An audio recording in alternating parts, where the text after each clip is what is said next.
Hey, what's up? My name's Samuel Leeds, and in this video I wanted to do a Q&A. We do this every single week where I give you the opportunity to ask me questions and I answer them every week on a Sunday. So if you've got a burning, niggly property question, post below and then it might be that I answer it next week. So let's have a look at what we got this week. We've got quite a few really good questions actually. Ross Jackson asked, "Hi Samuel, any tips and tricks for meeting HMO standards? Fire doors, alarms, types of carpet, etc." Now, there is a very special website, and on this website that you go to, it will tell you your specific area of all the different rules and regulations that there are to do with HMOs. And the very special website is, write this down, www.google.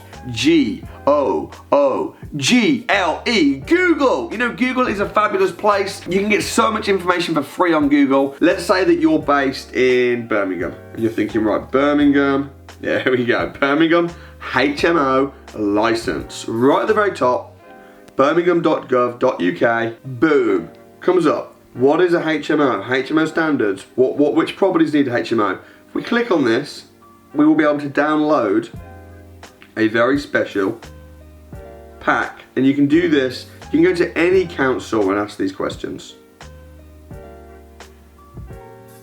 Guidance document, that's the one. Download, and there we have it, folks. Birmingham City Council, and this is all about HMOs. It's like the best techie book ever, and you can get this from any council website. What is a HMO? What is HMO households? Which HMOs need a license? And this goes through toilet facilities, absolutely everything. Room sizes, kitchen facilities, cooking facilities, all the reasons and tips and tricks and what requires a HMO license and what doesn't. You can even ring up the council and you can ask them, someone to come down to your house that you're planning on turning into a HMO and get them to give you a free assessment. They might charge you sometimes like £70. Often they'll do it for free, and they'll just give you the absolute lowdown of whether this property will get a license, how to get a license. It's just absolutely brilliant. The resources are everywhere. So I hope that answers your question more than enough. Got some really good ones. We have one. Johnny Ramos says, "Hey Samuel, what exactly is a packaged deal?" What is a package deal? I guess you speak to different property sources, they'll give you different answers. In my mind, a package deal is a property that you have ready to sell. You've packaged it to then sell it on for a fee, a finder's fee. What is a package deal? When I used to package deals, I don't really do it anymore because I don't want to compete with my success students, so I let them package and sell all the deals. But a package deal is when you found a property, you've put in an offer, the offer has been accepted, usually at a negotiated, a below market value price. You've calculated what the rents will be on the property. You've checked the area out. You've put together a letting agent or a power team so that it's all lined up, ready to go. Basically, it's when you put together as if you were going to buy the property yourself. You do all the due diligence, all the research on the property, but then you charge somebody for the privilege of buying the property instead of you. You charge for your time. So that's what a package deal is. It's a fantastic way to make money, and it's a really good way to get experience in property and to be building relationships with agents and building a power team with no money of your own, and to make a very good living doing it. So, hope that answers your question. Let's see what else we got. Next question is from Navindu Vithana, who says, "When obtaining a bridging loan, how risky is it to get and how should I do it? I'm really interested in this great property, but want to buy it via a bridging loan and then refinance. Is that okay?" Navindu, I couldn't possibly say whether it's okay without knowing what the property is, but what I will say is this. When you are getting a bridging loan, is it risky? It's only risky if the property is a bad property. If the property is a good property, then it's not risky. What a bridging loan is it's a short-term loan to buy a property. You'll normally pay very high interest, but you'll only borrow the money for a short period of time, typically between 4 and 12 months. You'll borrow the money because you don't want to use your own or you haven't got your own. You'll then add value to the property, and then you'll take out a normal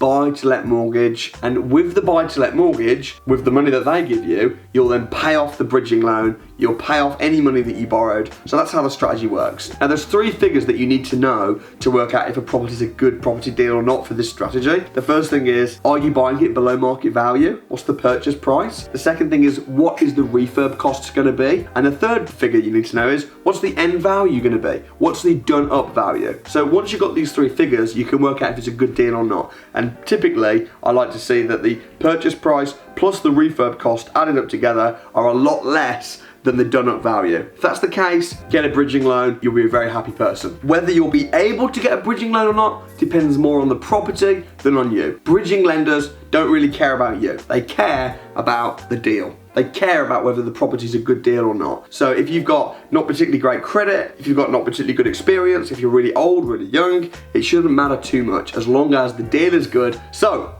get educated and get good at finding good deals, and then it should all come together. So I hope that helps, and good luck in your property purchase. I wish you all the best with that. All right, let's see if we can just find one more question. We've got a guy called A True Boss 135. He says, Samuel, I was browsing through properties today and I kept coming across the property is to be sold unseen, no viewing, no survey access. Obviously it sounds really dodgy, but allows you to get a good buyer's position. What do you think about properties like these? Have you ever bought any? Are they a hit or miss? Thanks. I've bought many properties without looking at them. This doesn't sound right though. This does not sound right. If they're saying that there's no access to the property at all, but expecting you to buy it, that's really weird. Like, I can't imagine, you said you keep coming across this. I don't know what town or country you're in, but that is weird. Although I buy houses without looking at them, if I'm not looking at the property, people say, that's so risky, Samuel. Why would you buy a house without looking at it? The reason is because someone's looking at it, just not me. And the person that's looking at it is probably much more confident and competent than I am. If I'm not buying it, but I'm getting a survey on it, it doesn't matter. Because as long as I get a good survey on it, someone who's got all the tools and the equipment, they're gonna have a better opinion than I would, just with my naked eye.